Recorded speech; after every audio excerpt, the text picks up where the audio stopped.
नमस्ते नमस्कार साथियों। बहुत बहुत स्वागत है आपका अपने यूट्यूब प्लेटफॉर्म अजीत अकेडमी में। दोस्तों आज हम लोग हिंदी पढ़ेंगे। जो बीपीएससी एडीओ का एग्जाम होने वाला है उसमें 70 नंबर का हिंदी पूछेगा और पास होने के लिए 21 नंबर चाहिए। तो दोस्तों 5 दिन 5 मैराथन कराएंगे हम। अगर आप लोग देख लेते हैं इसको 5 मैराथन को तो कहीं और पढ़ने की ज़रूरत नहीं पड़ेगी आप लोगों को। आप आसानी से पास कर जाओगे। ठीक है दोस्तों।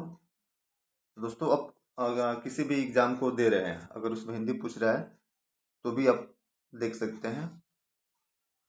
ठीक है, सबसे सिंपल और साधारण भाषा में देखेंगे हिंदी। आप कहीं भी नहीं पढ़े हैं, कुछ भी नहीं पढ़ेंगे, आपको जीरो नॉलेज है हिंदी के बारे में, फिर भी आप पास कर जाओगे। 50-60 इजिली कर जाओगे। चलिए सेशन शुरू करते हैं दोस्तों। ये प्लेटफॉर्म का प्रैक्टिस सेट है। पहला क्वेश्चन है इसका, सूर्योदय शब्द का सही संधि विच्छेद क्या है? सूर्योदय शब्द का सही संधि विच्छेद क्या है? तो सूर्योदय शब्द का सही संधि विच्छेद होता है सूर्य जोड़ उदय। सूर्य जोड़ उदय होता है सूर्योदय का। ये कौन से ऑप्शन में है? तो ऑप्शन बी में है, सूर्य जोड़ उदय सूर्योदय। अब एक इसमें और पूछ सकता है कि सूर्योदय में कौन सा संधि है। यहाँ संधि विच्छेद पूछ लिया है लेकिन संधि पूछ सकता है। तो सूर्योदय में गुण संधि है। सूर्योदय में गुण संधि है। ठीक है दोस्तों। संधि कितने प्रकार के होते हैं? तो संधि 3 प्रकार के होते हैं। संधि 3 प्रकार के होते हैं। स्वर संधि, व्यंजन संधि, और विसर्ग संधि होते हैं दोस्तों। ठीक है दोस्तों। संधि 3 प्रकार के होते हैं और स्वर संधि 5 प्रकार के होते हैं और स्वर संधि 5 प्रकार के होते हैं, जिसमें होते हैं दीर्घ संधि, गुण संधि, दीर्घ संधि, गुण संधि, वृद्धि संधि, यण संधि और एक होता है अयादि संधि। ठीक है दोस्तों, ये 5 होते हैं। अब क्लियर हो गया कि संधि 3 प्रकार के होते हैं और स्वर संधि 5 प्रकार के। आगे चलते हैं अगला क्वेश्चन में। अगला क्वेश्चन है, इनमें से कौन सा वाक्य शुद्ध है? इनमें से शुद्ध वाक्य को पहचानना है। कृपया आज का अवकाश देने की कृपा करें। ये गलत हो जाएगा। वह शायद से आज आएगा, ये भी गलत लग रहा है। श्री कृष्ण के अनेकों नाम हैं। श्री कृष्ण के अनेकों नाम हैं। अनेकों नहीं होगा, यहाँ अनेक होगा। बंदूक एक बहुत उपयोगी शस्त्र है। जी हाँ, बंदूक एक बहुत उपयोगी शस्त्र है। कहीं कहीं कंफ्यूजन के लिए अस्त्र दे देता है, अस्त्र नहीं होगा। अस्त्र वो चीज होते हैं जो हाथ से लेके मारा जाता है, जैसे तलवार, फारसा, चाकू इत्यादि, लाठी डंडा वगैरह आते हैं। बंदूक जो शस्त्र में आते हैं उसको दूर से चला कर मारा जाता है। तो ये सही हो जाएगा ऑप्शन डी। 33, इनमें से कौन सा वाक्य अशुद्ध है? इनमें से कौन सा वाक्य अशुद्ध है? तो ये अशुद्ध देखेंगे, दही बहुत खट्टी है। दही बहुत खट्टी है। कौन सा वाक्य अशुद्ध है? दही बहुत खट्टी है। अगला देखेंगे, कृपया दरवाजा बंद कर दें। मैं आपके उज्जवल भविष्य की कामना करता हूँ। ये भी सही है। वहाँ भारी भीड़ जमा थी। वहाँ भारी भीड़ जमा थी। तो ये गलत हो जाएगा दोस्तों। ऑप्शन ए, दही बहुत खट्टी है। दही पुल्लिंग शब्द है, दही बहुत खट्टा है होगा, खट्टी है नहीं। 34 नंबर क्वेश्चन देखेंगे। 34 नंबर, दिए गए वाक्य का वह भाग ज्ञात करें जिसमें कोई त्रुटि है। विद्यालय में जलपान को उत्तम प्रबंध है। विद्यालय में जलपान को उत्तम प्रबंध है, इसमें जो गलत है वो ऑप्शन को बाहर करनी है। विद्यालय में, ये जो सेंटेंस दिया है, विद्यालय में जलपान को उत्तम प्रबंध है, इसमें कौन सा गलत है? विद्यालय में विद्यालय में जलपान को की जगह पे का हो जाएगा, तो यहाँ हो जाएगा ऑप्शन बी गलत हो जाएगा, जलपान का उत्तम प्रबंध होगा। 35 दिए गए वाक्य का वह भाग ज्ञात करें जिसमें कोई त्रुटि है, जिसमें त्रुटि है उसको बाहर करना है, वही हमारा आंसर होगा। हमारे प्रदेश की जनता शांत है, हमारे प्रदेश की जनता शांत है, हमारे प्रदेश की जनता शांत है, तो ये सही सेंटेंस है, इसमें कहीं गलत नहीं है, तो इसमें कोई त्रुटि नहीं होगा, ऑप्शन डी सही जवाब होगा। सही वर्तनी वाले शब्द का चयन करें। सही वर्तनी, ये क्वेश्चन बीपीएससी टीचर में भी पूछा था। आशीर्वाद, आशीर्वाद, आशीर्वाद ऐसे हो जाएगा, आशीर्वाद, ये कहाँ लिखा हुआ है, आशीर्वाद, ऑप्शन सी सही हो जाएगा इसका। आशीर्वाद, यह विसर्ग संधि होता है, असीह जोड़वाल होता है। 37 सही वर्तनी वाले शब्द का चयन करें। ये भी बीपीएससी टीचर में पूछा हुआ क्वेश्चन है, टीआरई 2 में, और ये 36 नंबर जो है टीआरई 3 में पूछा हुआ है। सही वर्तनी वाले शब्द का चयन करें। सही वर्तनी वाले शब्द हो जाएंगे ऑप्शन बी कवइत्री, ये सही हो जाएगा, कवइत्री।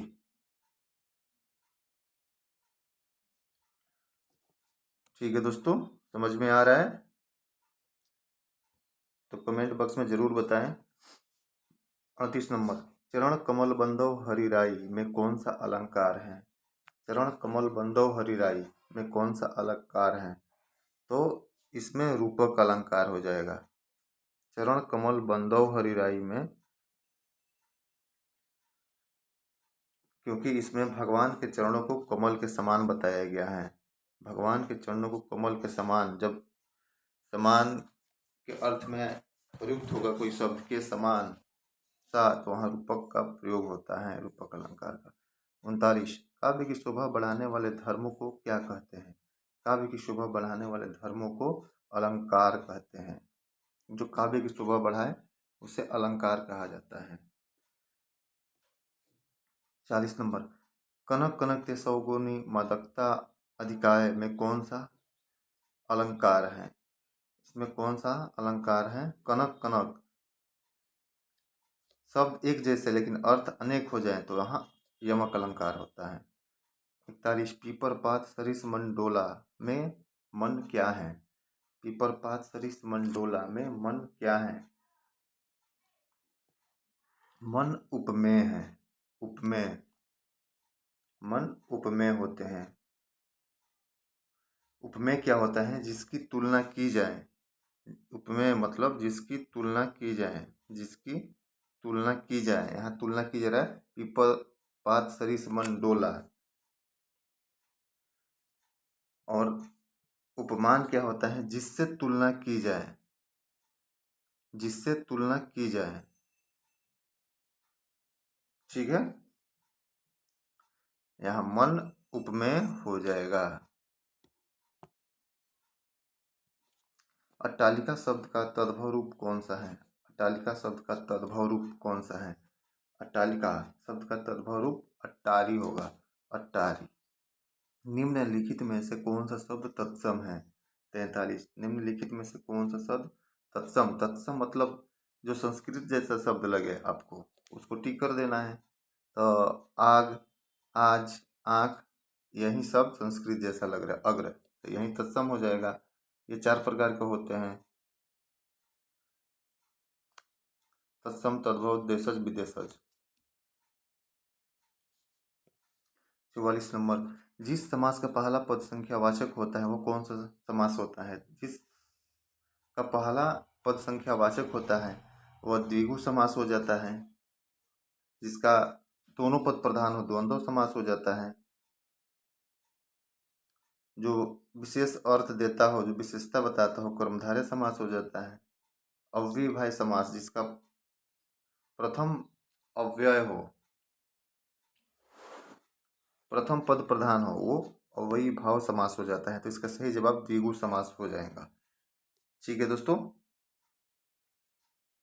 इसका संख्यावाचक में और हो जाएगा नवग्रह, त्रिफला, चौराहा, जिसका पहला शब्द ऐसा लगे कि कोई अंक को दर्शा रहा है। 45 45 यथाशक्ति में कौन सा समास है? आगे यहाँ पे इसका पहला पद प्रधान हो, अव्ययीभाव समास। यथाशक्ति में अव्ययीभाव समास होता है।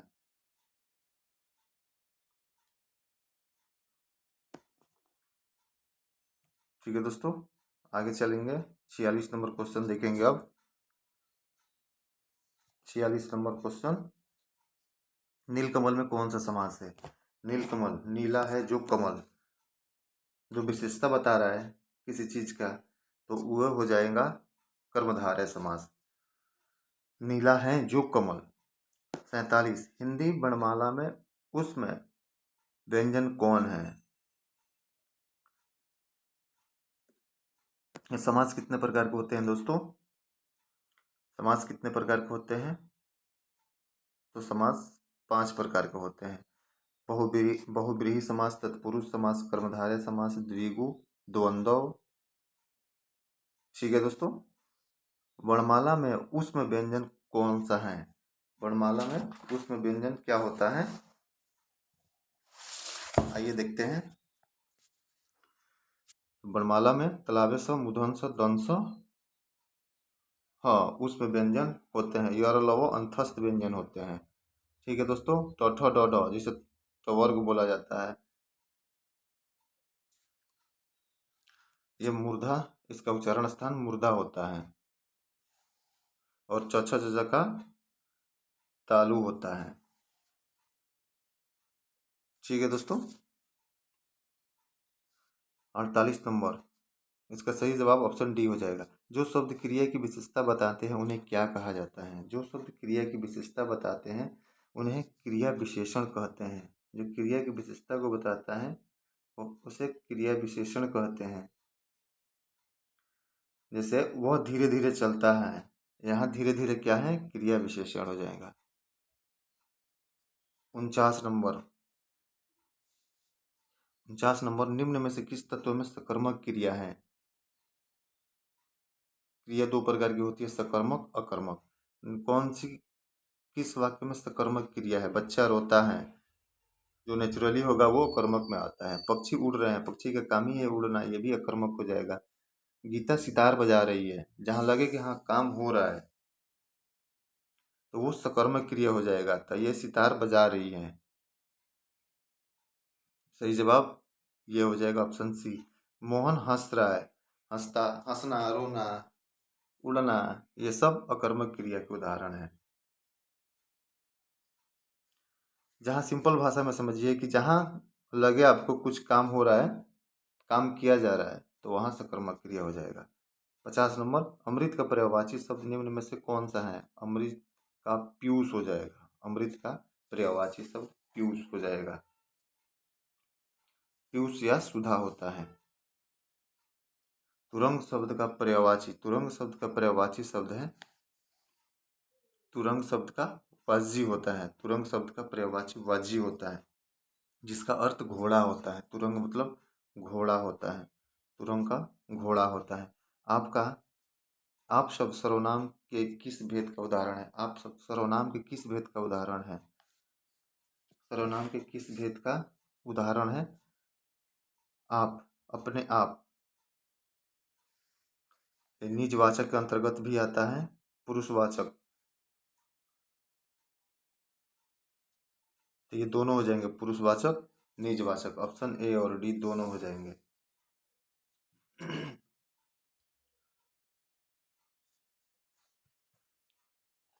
ठीक है दोस्तों, चलेंगे अगला क्वेश्चन 53 नंबर। यदि तुम परिश्रम करते हो तो अवश्य सफल होते, वाक्य में कौन सी वृत्ति है? परिश्रम करते हो तो अवश्य सफल होते हैं, तो क्या हो रहा है? तो यहाँ संकेत किया जा रहा है, तो संकेतार्थ हो जाएगा। 54 भाषा की सबसे छोटी इकाई क्या होती है? भाषा की सबसे छोटी इकाई क्या होती है? तो भाषा की सबसे छोटी इकाई वर्ण होती है। वर्ण उस ध्वनि को कहते हैं जिसके टुकड़े नहीं किए जा सकते हैं। अब वर्णों के व्यवस्थित समूह को वर्णमाला कहा जाता है। रिक्शा शब्द किस भाषा का है? तो रिक्शा जापानी भाषा का शब्द है। रिक्शा जापानी भाषा का शब्द है।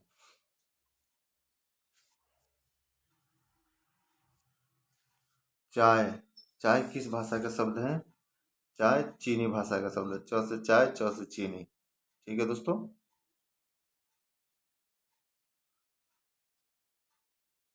अगला क्वेश्चन है, अदालत किस भाषा का है? अदालत किस भाषा का है? तो अ से अदालत, अ से अरबी। अ से अदालत, अ से अरबी। ये अरबी भाषा का शब्द है। निश्चयवाचक सर्वनाम, निश्चयवाचक सर्वनाम कौन सा है?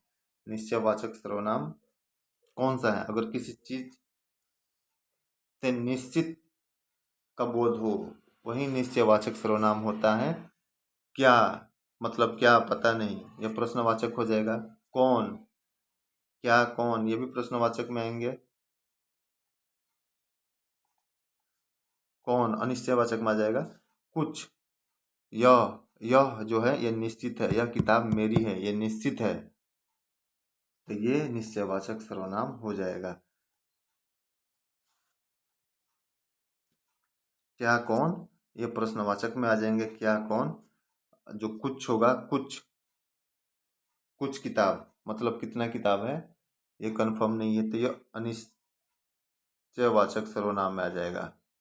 कुछ, क्या कौन, ये प्रश्नवाचक में आएगा। इसका सही जवाब ऑप्शन डी होगा। 59 नंबर, वह धीरे धीरे चलता है। इस वाक्य में धीरे धीरे शब्द क्या है? इसका पहले बताए हैं, जस्ट 2-4 क्वेश्चन पहले। वह धीरे धीरे चलता है, तो उसका विशेषता है कि वो धीरे धीरे चलता है, तो क्रिया विशेषण हो जाएगा। 60 नंबर क्वेश्चन है, स्वरों के वर्गीकरण का आधार क्या हो सकता है? स्वरों के वर्गीकरण का आधार क्या हो सकता है? तो मात्रा के आधार पर, जीव का प्रयोग, मुख विवर्ग खुलने के, तो ये सभी हो जाएंगे। स्वर मात्रा के आधार पर भी होता है, जीव का आधार, जीव का प्रयोग करके भी होता है, मुख विवर्ग खुलने की स्थिति में भी होता है। ठीक है दोस्तों, चलते हैं अगले स्लाइड पे।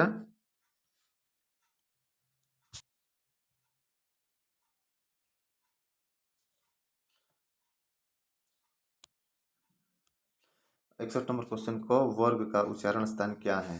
क ख ग घ, तो इसका उच्चारण स्थान कंठ हो जाएगा। दंत, त थ द ध, ये दंत हो जाएगा।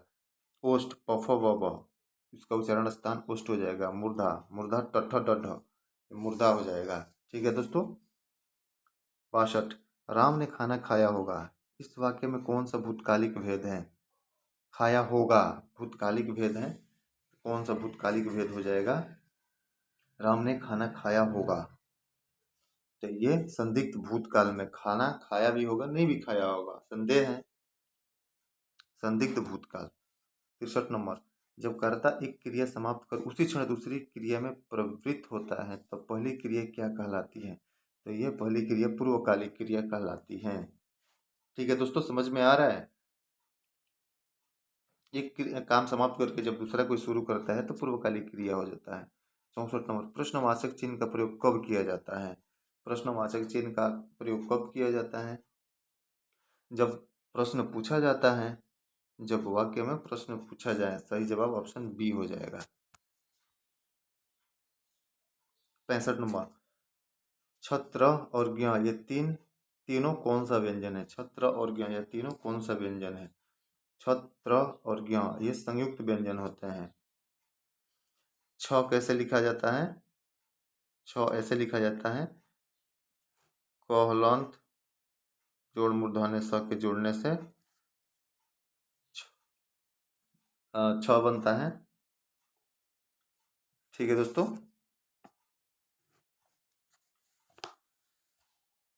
और ये त हलंत जोड़ र, त्र होता है, और ये ज हलंत जोड़ य के जोड़ से य बनता है, इसलिए इसे संयुक्त व्यंजन कहा जाता है। ठीक है दोस्तों। और क्वेश्चन ये भी पूछ सकता है कि छ को कैसे लिखा जाता है, तो क हलंत मूर्धन्य स, ये हो जाएगा।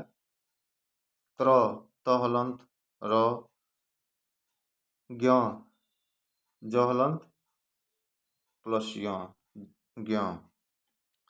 फूल कौन सा संज्ञा है? फूल कौन सा संज्ञा है? फूल कौन सा संज्ञा है? फूल कौन सा संज्ञा के अंतर्गत आता है?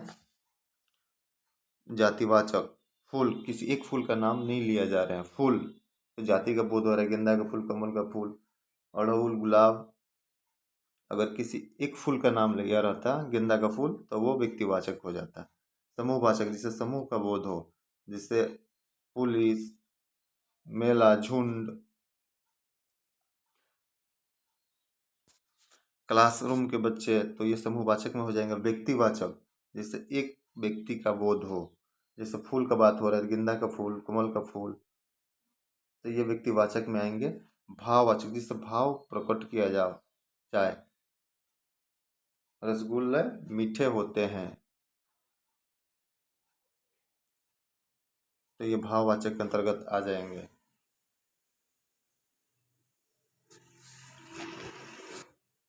67 नंबर, इनमें से कौन सा शब्द कमल का पर्यायवाची नहीं है? कमल का पर्यायवाची नहीं है। नलिन होता है, राजीव होता है, उत्पल भी होता है, रसाल नहीं होता। रसाल आम का पर्यायवाची है। 68, रिक्त स्थान को भरने के लिए सबसे उपयुक्त शब्द चयन करें। सबसे उपयुक्त चयन, सफलता पाने के लिए कठोर क्या करना पड़ता है? कठोर श्रम करना पड़ता है। सफलता पाने के लिए कठिन परिश्रम करना होता है, तो यहाँ पे श्रम हो जाएगा। 69, रिक्त स्थान को भरने के लिए सबसे उपयुक्त शब्द का चयन करें। स्वतंत्रता दिवस पर सैनिकों को क्या किया जाता है?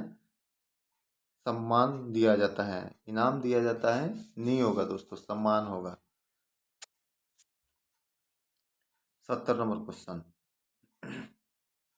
रिक्त स्थान को भरने के लिए सबसे उपयुक्त शब्द का चयन करें। उसके पास पर्याप्त धन है, तो यहाँ पर्याप्त हो जाएगा। यहाँ पे पर्याप्त हो जाएगा दोस्तों, ठीक है। पर्याप्त का मतलब है आवश्यकता से अधिक। 71, रिक्त स्थान को भरने के लिए उपयुक्त शब्द का चयन करें। आज मौसम बहुत क्या है? सुहाना है। आज मौसम बहुत सुहाना है, ऑप्शन ए हो जाएगा। 72, दिए गए शब्द का विलोम चुने। उत्थान, दिए गए शब्द का विलोम चुने। उत्थान, उत्थान का विलोम शब्द क्या होगा? तो उत्थान का विलोम शब्द पतन हो जाएगा। उत्थान का अर्थ होता है ऊपर उठना, ऊपर उठना। पतन का मतलब नीचे गिरना, पतन का मतलब नीचे गिरना।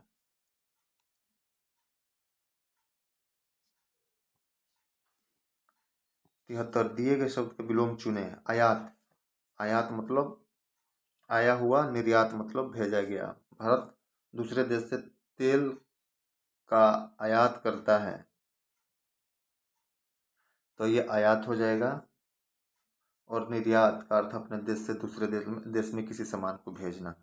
74, दिए गए वाक्यांश के लिए एक शब्द चुनिए जिसकी कोई उपमा ना हो। जिसकी कोई उपमा ना हो। अनुपम, जिसकी कोई उपमा ना हो, अनुपम कहते हैं उसे। जिसका अनुपम का शाब्दिक अर्थ ही होता है कि जिसकी कोई तुलना ही ना हो, अद्वितीय। दिए गए वाक्यांश के लिए एक शब्द चुनिए। दिए गए वाक्यांश के लिए एक शब्द चुनिए। जो सब कुछ जानता है, जो सब कुछ जानता है उसके लिए है सर्वज्ञ। जो सब कुछ जानता है उसके लिए है सर्वज्ञ।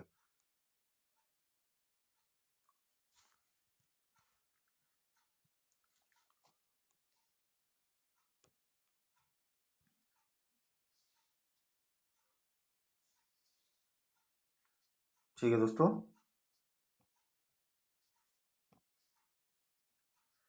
दिए गए वाक्य में रेखांकित खंड को प्रतिस्थापित करने के लिए सबसे उपयुक्त विकल्प का चयन करें। मेरा बेटा बकरी को घुमाया। मेरा बेटा बकरी घुमाया, तो इसका सही हो जाएगा मेरे बेटे ने बकरी को घुमाया। 77, दिए गए वाक्य में रेखांकित खंड को प्रतिस्थापित करने के लिए सबसे उपयुक्त विकल्प का चयन करें। सबसे उपयुक्त विकल्प का चयन करें। उसकी अदूरदर्शिता के कारण परिवार पर लाखों के कर्ज हो गया। परिवार पर लाखों का कर्ज हो गया। परिवार पर लाखों का कर्ज हो गया। तो उपयुक्त विकल्प, इसका सही जवाब यही हो जाएगा, परिवार पर लाखों का कर्ज हो गया। ठीक है दोस्तों।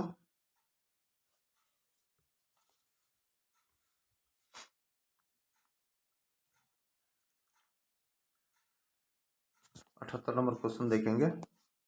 दिए गए वाक्य में रेखांकित खंड को प्रतिस्थापित करने के लिए सबसे उपयुक्त विकल्प का चयन करें। अधिक जनसंख्या अनेक समस्याओं को जन्म देता है।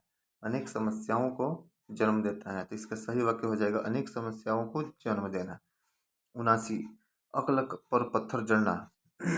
अक्ल पर पत्थर पड़ना मुहावरे का सही अर्थ क्या है? बुद्धि भ्रष्ट हो जाना, बुद्धि भ्रष्ट हो जाना, बुद्धि भ्रष्ट हो जाना। अंधे के हाथ बटेर लगना, अंधे के हाथ बटेर लगना लोकोक्ति का सही अर्थ क्या होगा? तो मतलब अयोग्य को अनायास अच्छी वस्तु मिलना, जो अयोग्य होता है उसे अच्छी वस्तु मिलना, यही होता है अंधे के हाथ बटेर लगना। 81 number question, 81 number question, Jagannath शब्द का संधि विच्छेद क्या होगा? जगन्नाथ शब्द का जगत जोड़ नाथ, यह व्यंजन संधि के अंतर्गत आता है। जगत जोड़ नाथ, जगतनाथ व्यंजन संधि के अंतर्गत आता है।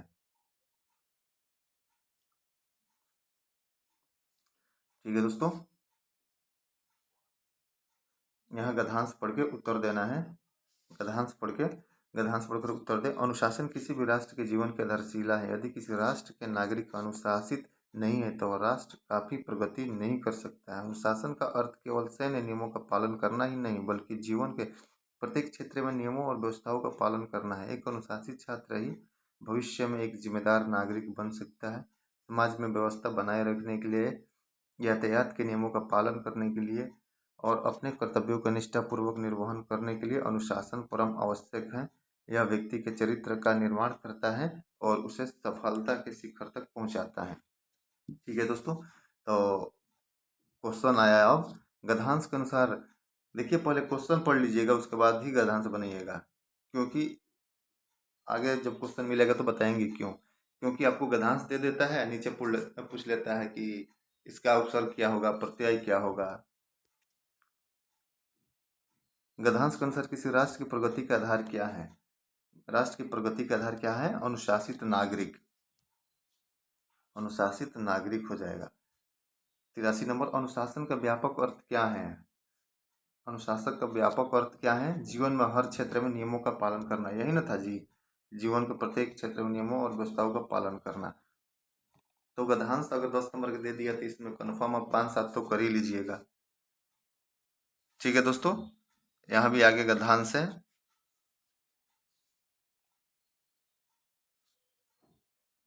देख लीजिए, आप अपने से भी कर लीजिएगा।